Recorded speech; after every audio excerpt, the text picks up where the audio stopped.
এটাই সেই ঐতিহাসিক স্থান যেখানে বসবাস করতেন বাংলাদেশের স্বাধীন নবাব সিরাজউদ্দৌলা। এই প্রাসাদের প্রতিটি দেওয়াল যেন আজও সাক্ষী তার গৌরবময় ইতিহাসের।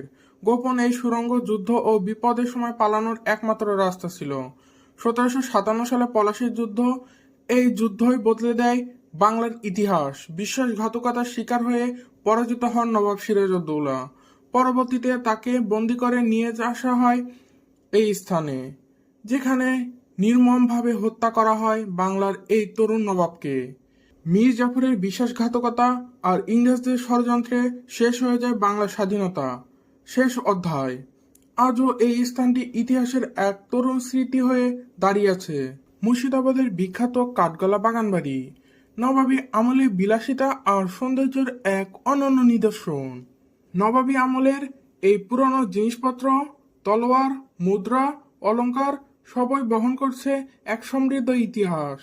প্রতিটি নিদর্শন যেন বলে দেয় সেই সময়ের গল্প, যখন বাংলা ছিল শক্তিশালী ও সমৃদ্ধ এক জনপদ।